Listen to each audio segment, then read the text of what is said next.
Welcome to a true spiritual adventure story like the world has never known with your host, Dr. James Weldon. Good day, this is Dr. James Weldon speaking to you from Heavenly Mountain in Boone, North Carolina, a community which is dedicated to bridging the gap between the different cultures of the world and unfolding some of the deeper mysteries of the spiritual potential of life. I've had the great fortune to have been guided by unbelievably great spiritual teachers in my life. And that adventure is shared in several of my earlier books entitled Living the Enlightened Life, and the second one, The Rise of the First World Teacher. This episode is from my third book, surprising book, entitled The Story Behind the Greatest Story Ever Told, and subtitled, incredibly, Memories from the Life of Jesus. This is the third chapter in the recording of those memories. And the only way to explain this is to say that at a certain time, the details of that life begin to become downloaded without my control, with no intent whatsoever, some years ago, over a decade ago, in a deep state prior to waking in the morning. And after several days of receiving this, I woke up and said, I better write these things down. That experience continued over a period of about 6 weeks, day after day. And it was very much like walking through a 3D movie, very much like the memories might come also in your own mind, if your mind was very, very clear. At this point in the story, we're beginning to tell the story behind the story, the life of Jesus, but how he was prepared in an earlier time. And in this part of the story, he was a student living in India with a great spiritual teacher who was preparing him to hold the mantle of receiving the great power and gift of the Holy Spirit, to become the Christ consciousness in that time as an act of grace to relieve the suffering of those people. Those times which Jesus was born and lived were actually predicted, some of the sacred scriptures in India. And I will talk about that information later, but there's so much to share. And honestly, I need to say, when these things begin to happen, nobody was more surprised than me. And even after these experiences came, I had no idea what to do with them. And so they stayed hidden, undiscussed with even my closest friends, even my wife, for many years. So in this episode, if you've had a chance to listen to the earlier ones, the young spiritual adept now in India in this previous life to the life of Jesus has just been dumbfounded by his spiritual teacher. And we're in a time where he's being educated to discover that great force of life dwells within him. And that great force of life is manifest in his teacher. Through his teacher, you could say, beings like this are like open windows through which the great sun shines through. And it's really the sun that comes through all of the windows, even those that are dirty, even those consciousnesses which are not aware. It just comes back through in a distorted way. So in the chapter before this, chapter 2 of Memories from the Life of Jesus, his spiritual teacher, in the middle of discussing the wisdom of the inner life, disappeared. I know that this sounds impossible, but actually there are technologies to do that. I won't discuss those now. But there are actually ways that advanced consciousness can do many, many, many things We just know a little bit about the potentialities of higher consciousness. So anyway, when that happened, he was totally dumbfounded. And he mentions in the last chapter that he had seen many miracles before, individuals being healed, small amounts of food. These are common to some of the things that happened in the life of Jesus. Large groups of individuals fed by limited bowls. I've seen some of this too. Great healings, insight, and so forth. He is in a dilemma in this episode because his spiritual teacher he loves very much has literally disappeared. No one can find him. And so we begin with this chapter entitled, "The Dilemma is Resolved." So enjoy. So for a week now, the absence of the master continued. Some of the devotees that are living at the retreat center called an ashram in India even began to search the nearby river banks with the fear that the spiritual master had met with an untimely death because they're not able to find him anywhere. And Jesus in that time continued his meditations with abiding faith that somehow the truth of this mysterious event would be revealed. And one morning on the seventh day after this surprising event, as Jesus communed with the divine, he heard the master speak, but it was within his being that the words came. And so the master said, "You believe that I am gone to some foreign place. You believe that I am hidden from the eyes of man, when the truth is far simpler. Where can I go that I am not already? Where does the master," and we're also talking about Jesus to all of those wonderful, great devotees of his in the world today. "Where does the master live when he is hidden from the eyes of man? Is it not the truth that this entire creation is a manifestation of God? If the master is truly one with this God, where can he hide?" And with those words, the master suddenly appeared again before the eyes of Jesus. So Jesus suddenly opened his eyes, and upon seeing his beloved, he was so stunned, he just literally collapsed to the floor and wept. Jesus said in that time, "O Master, you have hidden yourself from me, and I could not face the separation. Where did you go during these days? If you are everywhere, how can you hide from me this way?" And the master smiled and said, "Your devotion is extraordinary. Behold, I will tell you a great secret. The divine and the master secretly lives in the hearts of his devotees in a way that cannot be explained. When I gave you my blessings long ago, I was already in your heart. Yet with that blessing, I personally came to be in that place. Such words are hard to comprehend, but this is the truth. I disappeared into your heart during the last week. Seen or unseen, I was there all the time. This body is just a veil over that reality, a shadow that has covered the divinity. And that shadow is this universe. And that shadow is this universe. When I disappeared from your sight, I appeared to your inner sight, but your true eyes were closed, looking for me here or there. For those who have eyes, let them see my divine form. For those who have ears, let them hear these words of truth.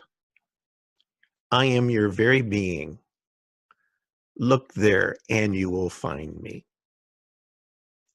And with that, The master again disappeared from Jesus' sight. Woof! Seeing this miracle again, Jesus was struck with awe. His body trembled with the truth of what he had seen. His mind shook with this revelation. And closing his eyes, he cried out to the space within, "Dear Master, give me the eyes that I may see your true form. Give me the ears and mind that I may understand this revelation. You have shown me how small my understanding was. I will not doubt your words again." And with that, Jesus began to pray again. He prayed that his master would open up the meaning of these words and illuminate his mind. But even as he searched, he could not see the master. Hour after hour, the meditation continued. Food was left at his door, but he would not take it. The whole day passed this way in silent meditation, and still he did not let up. Darkness descended across the sky, and the last few rays of sunlight faded from the sky. In the evening, there was always a gathering of knowledge. Often when the master was not there, Jesus in that life took the responsibility to lead those gatherings. However, tonight, that was not the case. The time arrived for the gathering and Jesus was not there. And the other students and teachers began to worry, thinking the master was gone and now Jesus was absent as well. What should they do? Reluctantly, they begin the evening with a reading from the ancient scriptures. It was from a book called the Yogadhi, and adventures, spiritual adventures, also of Sita and Rama, a very classic story in the Indian culture, very old. This is the story that they'd been listening to for the last month, and it told how Rama, the seeker, actually a king also, had lost his beloved Sita to a demon that had stolen her away and taken her south. In the story, Hanuman, called the monkey god, had flown, supposedly, in an earlier time, by the way, 10,000 years ago. A lot of things that aren't seen and known or possible were possible. It was a higher age, actually. Had flown after the evil Ravana, and it was now looking for her in the deep forests. And in the gloom of the night, each of the disciples, as this story unfolded, began to wonder to themselves, has some evil power taken our teacher like this? No, it isn't possible. But still their fears arose. Meanwhile, Jesus continued to meditate on what he had seen, contemplating on these words. The master lives in the hearts of his students. If this is so, doesn't the student also live in the master? What else is the master but the personalized form of the divine? If this is so, how is it that even after this knowledge, I cannot find him? And thinking, yes, I feel him, I know him, but how is it that I seek him elsewhere? I look for him to appear, but he has already appeared in the love that I have for him. Let my eyes see and let my ears hear these words.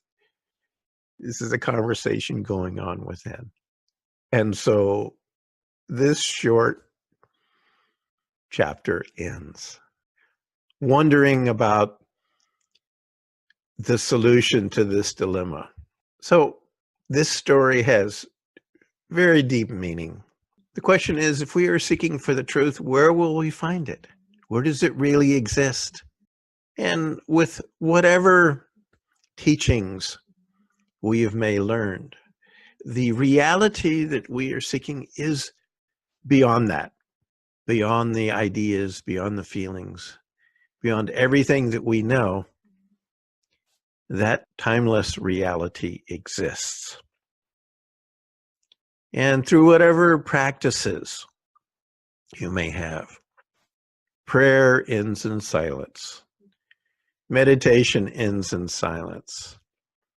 All songs to the divine, they also end in silence.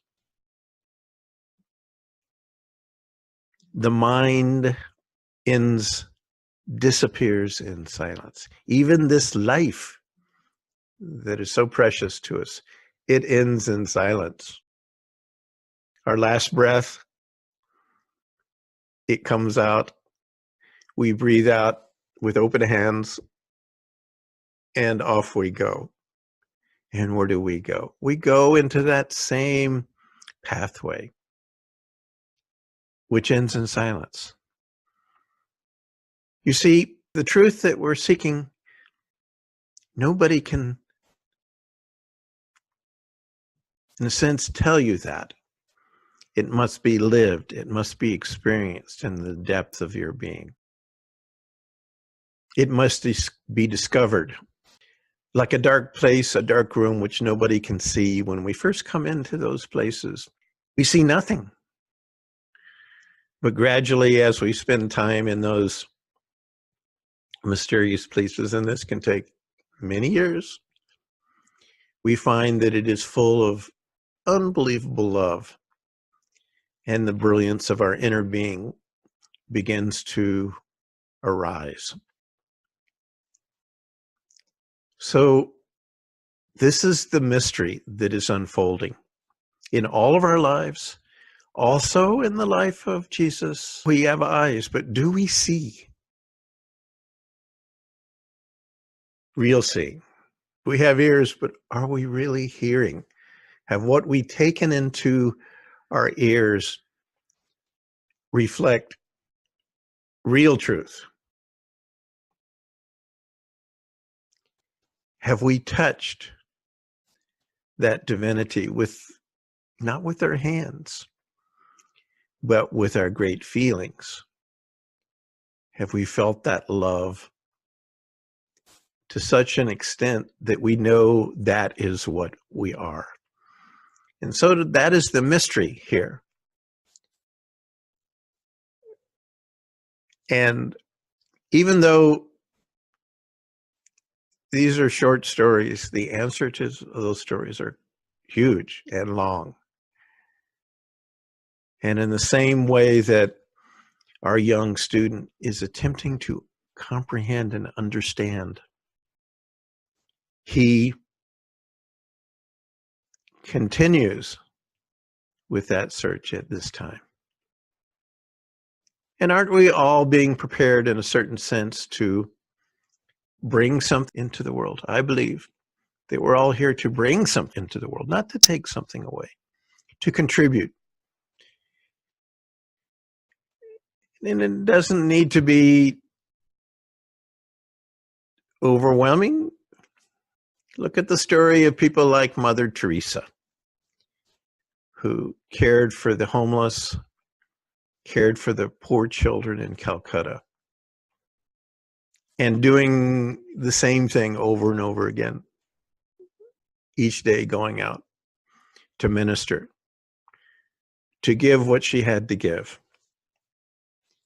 And those actions over time accumulated into a great force of goodness. So consider these words, and in the next episode, we'll discuss this more. And the next chapter is entitled The Mystic Tradition. The mystic traditions of the world. And particularly in that part of the world where Jesus would ultimately be born and fulfill his destiny. So this is Dr. James Weldon from Heavenly Mountain, really a heavenly place. In our ongoing discussion and sharing of the story behind the greatest story ever told. And I understand that there may be some skepticism about this. There was skepticism on my part when it began to come up. But what I've shared and written earlier hopefully will provide a basis for people to begin to understand that there may be significant truth in this. What has come up here came up completely without any intent or doing from my side. Nobody is more surprised.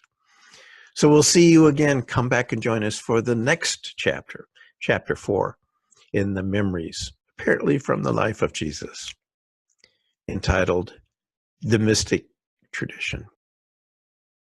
We'll talk shortly.